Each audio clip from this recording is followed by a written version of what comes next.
জি, আসসালামু আলাইকুম রহমতুল্লাহ। আমরা সিলেটের মধ্যে এই বছর যে কয়েকটা প্রোগ্রাম রেখেছি, হ্যাঁ? ৮০,০০০ করে রেখেছি, ৭০,০০০ এবং ৮০,০০০ করে রেখেছি। হ্যাঁ? বাজেটটা এরকমই। আপনারা কতটুকু অ্যারেঞ্জ করতে পারবেন সেটা আমাকে জানিয়ে দেবেন আমি ইনশাআল্লাহ। ভাইকে বলতে চাই যে আমি মাওলানা মাকদুম সাহের এই ওয়াজ আমার পরিচালনা কমিটির অনেকের পছন্দ হয়েছে। ওনারা বললেন যে হুজুর আপনি ওনার সাথে কন্টাক্ট করে দেখেন, ওনাকে নিয়ে আসতে পারেন বা আনতে পারেন। আমি ওনার নাম্বারটা অনেক কষ্টে করে আমি এই কালেক্ট করলাম। ওনার পিএস এর সাথে কথা বললাম। ওনার পিএস এর সাথে ফোনে কথা বলা যায় না, ওনার সাথে টেক্সটে কথা বলতে হয় বা মেসেজে কথা বলতে হয়। তো যাই হোক, আমি হোয়াটসঅ্যাপে ওনার সাথে নক করলাম, 2 দিন 3 দিন পার হয়ে যায়, কোনো আনস পাই না। 4 নাম্বার দিন আমি আনস পেয়েছি। তো আমি মাকদুম সাহের পিএস এর সাথে আলোচনা করলাম। উনি আমাকে 4 দিন পরে রেসপন্স করলেন। আমি ওখানে বললাম, ভাই আমাদের একটা প্রোগ্রামের প্রয়োজন, আপনার এই হুজুরের একটি ডেট প্রয়োজন। তো উনি আমাকে অনেক বিষয় বললেন যে আপনারা আগে সিদ্ধান্ত নেন, আমাদের হুজুরের তো ডিমান্ড বেশি, বা আমরা সিলেটে আর প্রোগ্রাম দিচ্ছি না, বা আমাদের শিডিউল নেই। উনি একদিন সময় নিলেন, 5 নাম্বার দিন। পরের দিন আমি ওনার সাথে যোগাযোগ করলাম। উনি বললেন যে ভাই সিলেটে তো কোনো সুযোগ নাই, জানুয়ারি মাসে 26-এর, তাহলে ফেব্রুয়ারি মাসের একটা প্রোগ্রাম ডেট রয়েছে 5 তারিখ, আপনি এটা নিতে পারবেন। আমি এরপর সিদ্ধান্ত নিলাম যে আমরা 5 তারিখে মাহফিল করব, নিয়ে নেই। তখন ওনার সাথে বললাম যে ভাই আমার এই হাদিয়ার বিষয়ে যদি বলতেন, কারণ আমরা এটা মাদ্রাসা থেকেও করব, মাদ্রাসাতে একটা ক্যাপাসিটি থাকতে হবে। তো উনি একটা বয়েজ পাঠাইলেন। বয়েজের মধ্যে দেখা গেল যে উনি সিলেটের মধ্যে বর্তমান বছরে যে 12 থেকে 13টা প্রোগ্রাম করতেছেন, প্রত্যেকটাই 80 থেকে 90 হাজার বা 70 হাজার প্লাস ওনাদের কন্টাক্ট হয়েছে। আস্তাগফিরুল্লাহ। তো আসলে এটা শোনার পর আমি বড় হতভম্ব হয়ে গেলাম। চিন্তা করলাম যে আমিও তো একজন বক্তা, বা আমার মতন তো সিলেটের মধ্যে অনেক বক্তা রয়েছেন যারা খুব ভালো ভালো মানের ওয়াইজ বা আলোচনা করে থাকেন। তারা তো এ ধরনের কোনো কন্টাক্ট করেন না, কিন্তু আমরা যখন সিলেটের বাহিরে যাই তখন আমরা বক্তাদেরকে নিয়ে এইসব হেজিটেশনের মধ্যে পড়ি। তো আমি ওনাকে বললাম যে আমাদের তো মাদ্রাসার প্রোগ্রাম, একটা ননপ্রিয় প্রতিষ্ঠান, তা আপনি এত টাকা আসলে আমাদের তো কষ্ট হয়ে যায়, কিছু কি কমানো যায় না? আমাদের চিন্তা ছিল যে একজন আলিমকে, ওনাকে আমরা সম্মান করবো, আমরা যখন 50,000ও দিয়ে যদি ওনাকে আনতে পারি, তাহলে মনে আল্লাহ, করলাম যে আনলাম, আস্তাগফিরুল্লাহ, কমিটিরও একটা জোর আস্তাগফিরুল্লাহ। আছে। কিন্তু শেষমেশ আমরা ওনাকে আর পাইনি। এটা একটি ঘটনা। আমি আরো একজন মানুষের মাধ্যমে আরো একজন বক্তার আমি এই ডেট নিলাম। সে বক্তার গত বছর একটা ডেট নিয়েছিলাম, পরবর্তীতে ওনাকে আর পাই নাই। গত বছর ওনার ডিমান্ড ছিল 20,000। আমি নাম মেনশন করতেছি না, এই সময় সাপেক্ষে করবো ইনশাল্লাহ। এই বছর এই বক্তার উনি চাঁদপুরি বক্তা, এই বক্তার ডিমান্ড হয়ে গেছে 25,000। 25,000-এর নিচে 1 টাকাও হবে না, এতে প্রোগ্রাম রাখার কোনো প্রয়োজন। এইসব আলোচনা তাদের মধ্যে। এখানেও আমি হতাশ হয়ে গেলাম। মাহফিল যেহেতু বাৎসরিক প্রোগ্রাম, আপনি মাহফিল, আপনি যেহেতু আগের বক্তার নাম বলছেন, ওই বক্তার নাম বলেন। হ্যাঁ, আমার চিনতে হবে তো। ওই বক্তার নাম হচ্ছে আবু হানিফ আনোয়ারি। আচ্ছা, আচ্ছা। ওনার সাথেও আমি কন্ট্যাক্ট করে ওনাকেও পাই নাই। এর পরবর্তীতে আমি আরো একজন বক্তার সাথে যোগাযোগ করলাম। আমাদের মাদ্রাসার একজন সহকারী শিক্ষক, ওনারা গত বছর ওনাকে আনছিলেন। ওনার নাম হচ্ছে মুশাররফ হোসেন হেলালি। তো ওনারা এনে ওনাদেরকে দিয়েছিলেন 35,000 টাকা গত বছর। আমরা চিন্তা করলাম একজন ভালো মানের ওয়াইজ যেহেতু, আর উনি সেলিব্রিটিও বা মানুষের চাহিদা রয়েছে, আমরা 35 দিব, অসুবিধা নাই, আমরা নিয়ে আসি।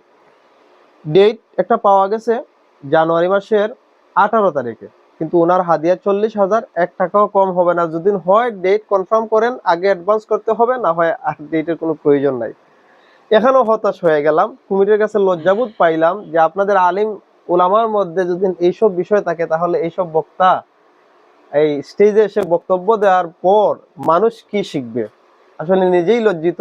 আমি যেহেতু আগে কোরআনের আয়াত বর্ণনা করেছিলাম, আমরা যা জানি তা আমরা মানুষদেরকে জানাবো, কিন্তু এটা টাকার মাধ্যমে যদি কন্টাক্টের মাধ্যমে হয়, তাহলে তো এই জানানিটা তো আমার একটা হাদিস মনে হয়ে গেল, সহি হাদিস। এটা এটা আপনারা যারা স্টুডেন্ট রয়েছেন, মেশকাত শরীফের মধ্যে এই হাদিস পাওয়া যায়, নবম শ্রেণী, দশম শ্রেণীতে।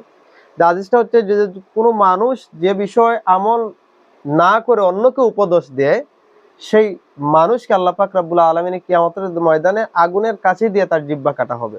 তো এটা আসলে বাস্তবিক আমাদের আলিম উলামার মধ্যে বেশিই পড়ে। যাই হোক, এদিকে যাচ্ছি না। বিষয়টা বলার আপনার উত্তর, এই প্রশ্নের আলোকে আমি উত্তরটা দিতে বাধ্য হয়েছে এ কারণে, আমি একজন আলিম বা আমি একজন ছোট মাপর হলো কয়েকটা মাহফিলে ওয়াজ করে থাকি। আমরা যদি একজন বক্তার কাছে এভাবে অসহায় হয়ে যাই, তাহলে সাধারণ মানুষ যারা জেনারেল শিক্ষিত বা যারা এলাকার কিছু যুব সমাজ ঐক্যবদ্ধ হয়ে একটি মাহফিল করার চেষ্টা করে, এরা এইসব আলিমের উপর কিভাবে আস্থা রাখবেন বা এইসব আলিম থেকে আমরা কি শিখতে পাবো? এটা হচ্ছে সবচেয়ে বড় প্রশ্ন। জাতির কাছে আমার প্রশ্ন, উলামায়ে কেরামদের কাছে আমার প্রশ্ন, যারা ওয়াজ মাহফিল করে থাকেন তাদের কাছে আমার প্রশ্ন।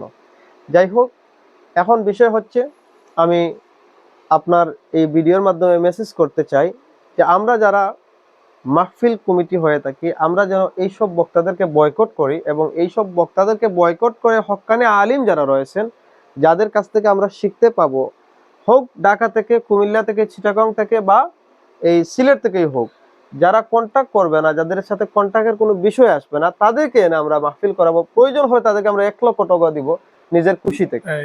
এই যে আপনার কথার সাথে আমি অ্যাডজাস্ট হতে চাই, কিছু কথা অ্যাডজাস্ট করতে চাই যে আপনারা যারা দিনের দাওয়াত দিচ্ছেন, আপনারা বয়কট করতে হবে না, বয়কট আমরাই করতে চাচ্ছি আপনাদেরকে। এখন বলতে পারেন কেন? আমরা দিন ইসলামের প্রচারের স্বার্থে, আমরা যখন ছোট ছিলাম তখন দেখতাম বিভিন্ন জায়গায় যাত্রাগান হইতো, উরুস হইতো, এই সেই, মানে সব আবর্জনামূলক কাজ হইতো। কিন্তু যুব সমাজ একটা পর্যায়ে চলে এসেছে ওয়াজ মাহফিলের মাধ্যমে। প্রতিটা গ্রামে কম হলে একটা ওয়াজ হয়, জি। কম হলে একটা ওয়াজ হয়। তখন একজন ওয়াজিকে যখন আমরা দাওয়াত দিই, তখন ওয়াজি যে ধরনের ডিমান্ড দেখায়, মনে হয় যেন আমরা একটা, মানে শব্দটা আঞ্চলিক হয়ে যায়, তবুও বলতে হয় যেমন একটা বিশাল কিনতে গেলে যেমন দাম কষাকষি হয়, ঠিক তদ্রুপ। এরপর আরো সবচেয়ে বড় কঠিন যে বিষয়টা, সেটা হচ্ছে এই বক্তাকে আনার আগে টাকা পেমেন্ট করতে হয়। জি। এরপর বক্তা যখন মাহফিলে আসলেন, তখন আগে মাইকম্যানকে বলা হয় মাইকের সাউন্ডটা এরকম হবে, ইকো হবে, এরপর এই হতে হবে, সেই হতে হবে, আপনার বিভিন্ন ধরনের সমস্যা। তো আমার কথা হচ্ছে এই ধরনের আলিমকে বয়কট করার দরকার, যে আলিমের নাম উচ্চারণ করতে সম্মান দেওয়া হয় না। যেমন সাধারণত কিছু আলিমের নাম উচ্চারণ করতে, এই আলিমকে অমুকে নিয়ে আসো, তমুকে নিয়ে আসো, যেমন এই আলিমের নাম উচ্চারণ করতে কিন্তু কোনো সম্মানবোধ করা হয় না। আমি মনে করি যে আলিমের নাম উচ্চারণ করতে অন্তর থেকে সম্মানবোধ হয় না, সেই আলিমকে দাওয়াত দিয়ে ওয়াজের স্টেজে এনে তার কাছ থেকে আমলিয়তের কোনো কথা শুনে লাভ হবে সুযোগ নাই। জি, ঠিক আছে।